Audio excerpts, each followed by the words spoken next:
Selamat siang Pak Didi. Selamat siang Bu Ayu. Mohon maaf ini mengganggu waktunya Pak Didi. Tidak apa-apa.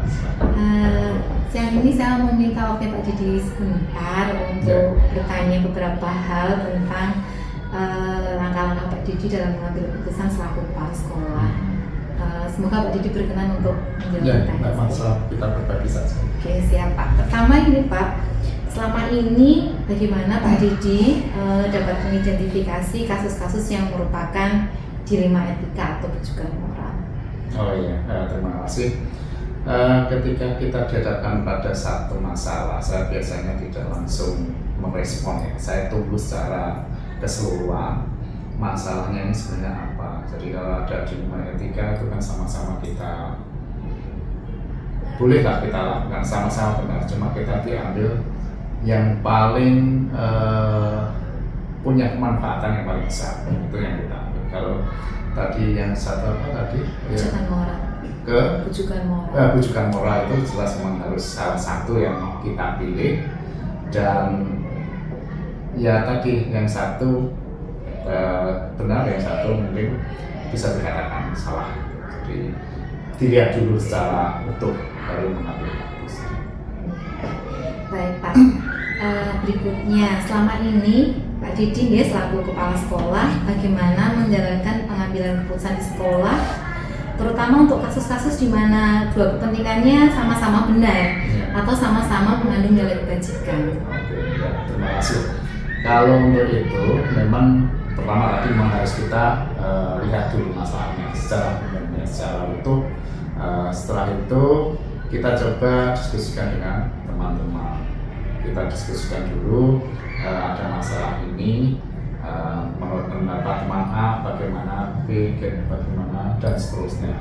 Nah, dari situ saya bisa mengambil satu informasi, oh ternyata masalahnya tidak sekedar ini, tidak sekedar itu, tapi diolah secara utuh. Setelah itu saya baru memikirkan mana yang paling memberi kemanfaatan, dan itu yang akan saya pilih. Tentu saja tadi saya katakan masukan dari teman-teman itu sangat utama. Jadi ada pelibatan. Pasti harus ada pelibatan dari teman-teman. Terima kasih. Selanjutnya Pak, langkah-langkah atau prosedur seperti apa yang biasanya Pak Didi lakukan selama ini ketika mengambil keputusan tersebut? Ya seperti tadi ya saya sampaikan. Jadi ketika ada permasalahan, saya lihat dulu, saya dengarkan dulu masalahnya secara utuh seperti apa. Saya coba analisa sendiri. Terus selain itu saya juga bersama teman-teman mencoba melihat permasalahannya seperti apa. Kalau satu teman sudah bertempat A, yang lain B, dan lain C, itu akan jadi wewenang saya untuk mengambil keputusan. Keputusan saya pasti didasari informasi atau saran dari teman-teman yang lain, tentu dengan sepengetahuan pengalaman atau pengetahuan yang saya miliki, itu baru saya ambil keputusan. Secara prosedural nih Pak. Iya. Ya, berikutnya Bapak, hal-hal apa yang selama ini Pak Didi anggap paling efektif dalam mengambil keputusan pada kasus-kasus dilema etika? Ya, kalau itu saya senang melibatkan teman-teman untuk mengambil keputusan. Jadi ketika ada kasus seperti itu, pendapat teman itu penting. Jadi tidak harus saya sendiri, saya tidak ingin terlalu dominan di dalam mengambil keputusan. Tetapi keputusan saya didasari tadi ide saran dari teman-teman. Setelah saya saring, saya pertimbangkan ABCD-nya, mana yang paling punya kemanfaatan, itu yang saya ambil, saya jadikan keputusan. Baik Bapak, selanjutnya Bapak, hal-hal apa saja yang selama ini merupakan tantangan dalam pengambilan keputusan dalam kasus-kasus dilema etika yang Pak Didi hadapi?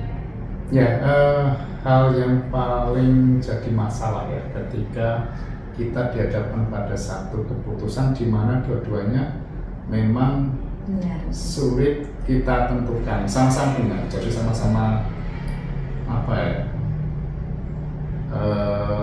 ibarat buah si malakama ya, jadi harus diambil keputusan dan tidak boleh dipilih dua.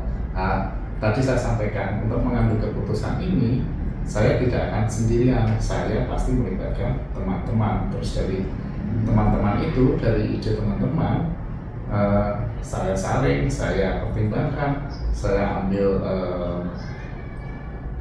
manfaatan yang paling tinggi, yang paling besar. Nah, itu yang menjadi keputusan. Saya lebih suka pada sistem kolegial, jadi bukan single fighter, tapi saran pendapat dari teman-teman akan saya terima. Meskipun hak pengambil keputusan tetap Iya, ada pribadi, wewenang tetap di saya, tetapi dasar mengambil keputusan itu bisa jadi dari teman-teman. Tapi kalau saya rasa saya sudah cukup mengambil dari saya sendiri, ada masalah. Bapak, apakah Pak Didi memiliki sebuah tata kelola atau jadwal tertentu dalam sebuah penyelesaian kasus dilema etika? Mungkin misalnya apakah Pak Didi langsung menyelesaikan di tempat atau memiliki sebuah jadwal menyelesaikannya, atau bentuk prosedur seperti apa yang Pak Didi jalankan? Ya, terima kasih. Kalau seperti itu, saya tidak suka ada aksi langsung reaksi. Tapi saya tunggu dulu aksinya itu sampai selesai. Seperti apa sih secara umum? Kalau sudah tahu permasalahannya secara utuh, di situ kita mulai mencari solusi yang utuh juga. Jadi sama-sama baik, ini baik, A baik, B baik. Tapi kan yang paling baik juga ada, ya itu yang kita ambil. Jadi intinya saya tidak akan cepat-cepat mengambil keputusan hanya karena satu permasalahan. Di mana permasalahan itu memang harus diselesaikan. Saya pasti menunggu dan melihat permasalahan itu secara utuh dulu, baru ada keputusan. Pak Didi, apakah ada seseorang atau faktor-faktor yang selama ini mempermudah atau membantu Pak Didi dalam pengambilan keputusan dalam kasus-kasus dilema etika itu tadi, Pak? Ya, untuk seperti ini saya sampaikan tadi, teman-teman saya yang ada di kantor itu adalah orang-orang yang mempermudah saya mengambil keputusan. Saya katakan tadi, kolegial kepemimpinan itu utama. Jadi 2-3 kepala lebih baik dibanding 1 kepala. Karena mungkin apa yang saya lihat belum tentu dilihat oleh teman yang lain, yang dilihat teman yang lain belum tentu saya lihat. Jadi ketika sama-sama menyampaikan ide pikiran itu menjadi utuh, dan ini lebih bagus keputusan ini dibanding hanya satu pemikiran, ya satu kepala itu. Oke, baik Pak. Yang terakhir Pak, dari semua hal yang Pak Didi sampaikan tadi, pembelajaran yang dapat Pak Didi petik dari pengalaman Pak Didi selama menjadi kepala sekolah dan dalam mengambil keputusan tentang kasus-kasus dilema etika. Ya, tugas seorang kepala sekolah atau seorang pemimpin memang salah satunya adalah mengambil keputusan. Dan di dalam mengambil keputusan ini diusahakan jangan sampai bersifat sesaat atau hanya satu pemikiran atau berdasarkan kepuasan emosi saat itu. Jadi tetap harus dilihat dulu masalahnya secara utuh, terus cari informasi, solusi dari A, B, C, D dan seterusnya, baru diambil keputusan yang bulat. Intinya di situ kalau saya. Terima kasih Pak. Banyak sekali ilmu yang dapat saya ambil dari buah pemikirannya Pak Didi selaku kepala sekolah. Dan terima kasih Pak Didi berkenan untuk berbagi pengalaman dan menjawab pertanyaan-pertanyaan saya. Terima kasih kembali. Sebenarnya sekian dulu dari momen ini Pak. Saya izin pamit dan terima kasih Pak Didi sudah meluangkan waktu untuk saya. Ya, saya pamit dulu ya Pak. Assalamualaikum. Assalamualaikum Bu Erwanti. Waalaikumsalam. Mohon maaf, saya mengganggu waktu Bu Erwanti di tengah kesibukan ini. Apakah bersedia ini Bu saya ganggu sebentar? Ya silakan Bu. Nusa Bu Erwanti, saya akan menanyakan beberapa hal terkait Ibu selaku kepala sekolah dalam mengambil keputusan. Apakah Ibu berkenan untuk menjawab beberapa pertanyaan dari saya? Ya silakan. Terima kasih Bu Erwanti.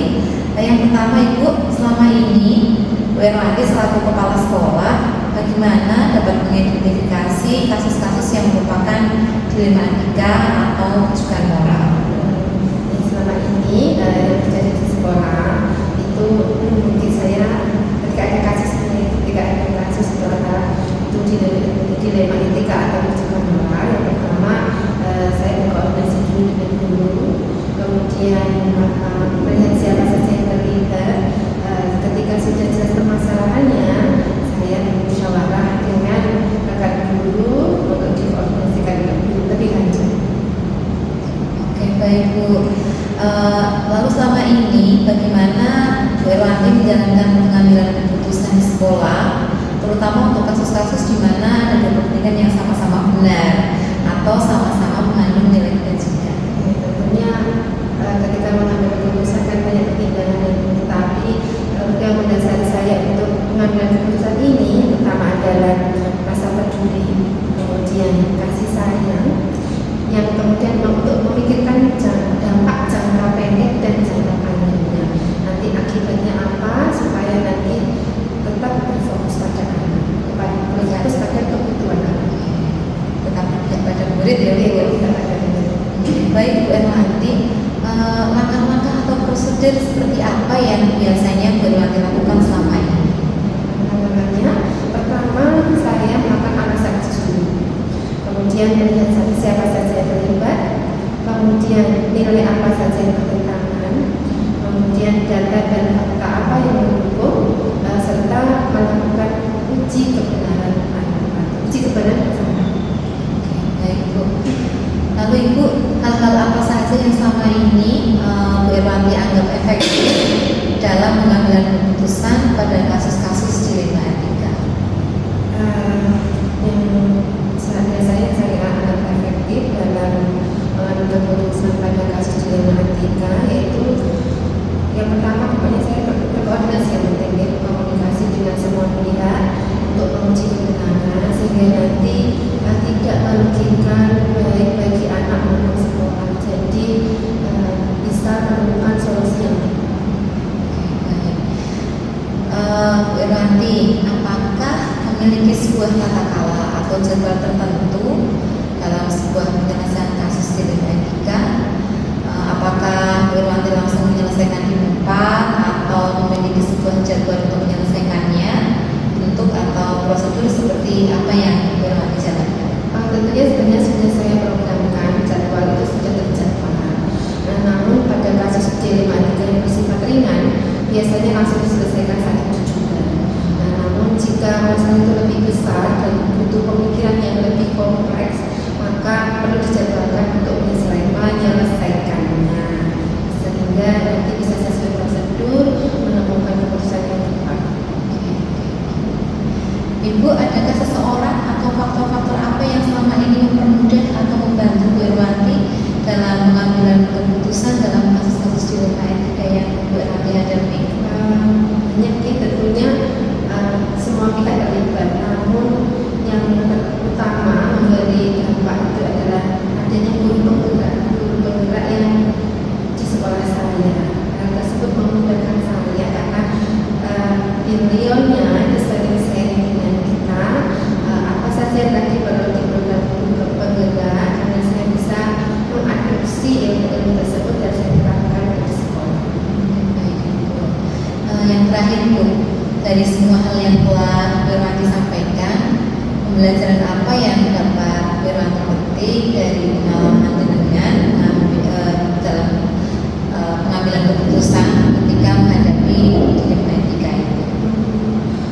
Dari semua hal yang kita sampaikan, pengalaman yang bisa saya petik itu pengambilan keputusan yang dilakukan dengan mempertimbangkan paradigma dan proses berpikir dalam dilema etika yang selanjutnya dilakukan pengujian menggunakan langkah-langkah sistematis sesuai pandangan yang jadi sehingga keputusan tersebut tetap berpihak. Terima kasih sekali atas waktunya dan kesediaan Ibu untuk menjawab pertanyaan-pertanyaan saya.